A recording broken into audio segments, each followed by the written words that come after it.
On June the 21st, the Russian occupiers in Sumy region had a black day. This was reported by the Z Resource Northern Channel associated with the Russian Armed Forces. Dialog.UA reports. And now a little more detail about what is happening in the Sumy direction. A black day for the Marines. In Miropolye, the 810th Brigade came under fire. Many were killed and about a platoon was captured. Z Channel reported. In addition, according to his data, the Ukrainian Defense Forces pushed back the 155th Brigade of the Russian Armed Forces from Andreevka. The village is again completely under the control of the Ukrainian Armed Forces. The occupiers are also having problems in Yunakovka. The offensive there has been stopped. Russian troops are no longer thinking about how to move forward, but are feverishly trying to hold on to the positions they have already captured. Northern Channel also complained about the heavy losses of the Russian armed forces in the Tetkino area in the Kursk region. The unmanned units and aviation of the defense forces are working very effectively. Near Tetkino, the commanders are driving the 1427th Motorized Rifle Regiment of the Russian Armed Forces from Glushkovo along the railroad to the treatment facilities, but first solve the problem with the drones.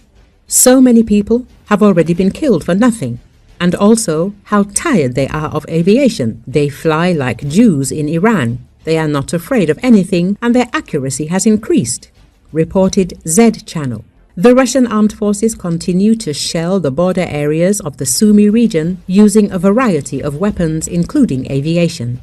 However, according to the latest data, there is a decrease in the activity of small assault groups attempting to break deeper into the territory. This was reported by the spokesperson of the State Border Guard Service of Ukraine, Andriy. Enemy attacks are targeted both at the positions of Ukrainian military forces and at populated areas, causing significant infrastructure damage and civilian casualties. The enemy actively uses various types of weapons, including aviation, employing guided bombs and unguided rockets, Andriy said. Demchenko noted that the situation in the Yunakovka and Kotinska communities remains difficult. Russian troops continue the tactic of using small assault groups, although their activity has recently decreased. This is the result of the efforts of the defense forces, particularly the border guards and the armed forces of Ukraine, he emphasized. Due to heavy losses, Russia has also reduced the use of motorized vehicles, including quad bikes, which were previously actively used for rapid attacks.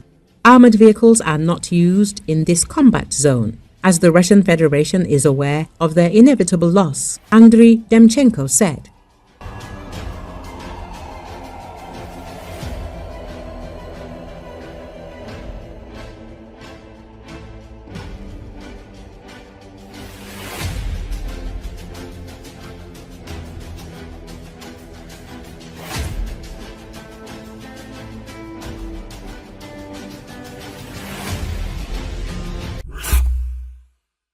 In the village of Velika Shishivka, in the Shakhtarsk district of Donetsk region, Ukrainian forces attacked the positions of the Russian army. This was reported by the Russian telegram channels. The Ukrainian armed forces destroyed hangars with Russian military equipment. The destruction of the equipment depots testifies to the precise work of Ukrainian intelligence and the destruction of a number of enemy military facilities. According to the participants in the discussion, members of the command staff are suspected of leaking the equipment coordinates. One of the anonymous sources claims the command is in a panic looking for who gave up the coordinates. They are looking among their subordinates, but they should be looking higher. I know who did it.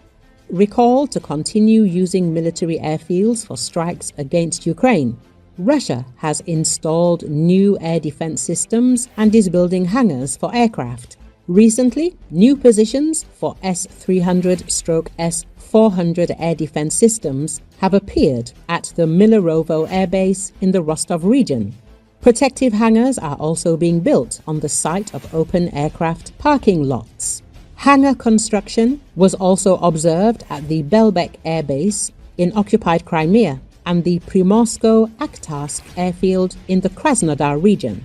The newly constructed airfields with new hangars should protect aircraft from attack drones and ATACMS ballistic missile sub-munitions. But the drone attacks by Ukrainian Operation Spider's Web forces on Russian airfields have called into question Russia's supposed military strength. Russian authorities have acknowledged damage from the June 1st attacks, an unusual admission that suggests the strikes were probably effective given Russia's usual pattern of downplaying or denying the success of Ukrainian operations.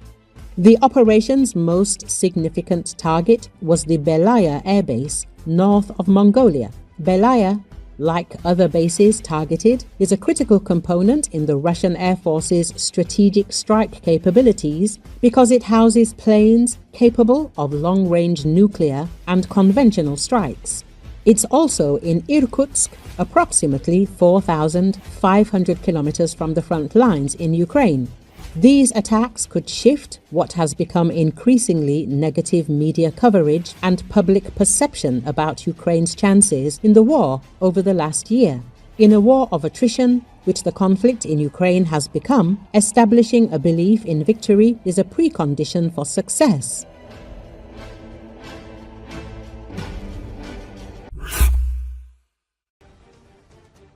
The cynicism of the Russian President, Vladimir Putin, demonstrates a complete disregard for US peace initiatives and international efforts as a whole, said Ukrainian Foreign Minister Andreevka. Putin's cynical statements show complete contempt for US peace efforts. While the United States and the rest of the world call for an immediate end to the killings, Russia's chief war criminal is discussing plans to seize more Ukrainian territory and kill even more Ukrainians, the foreign minister emphasized.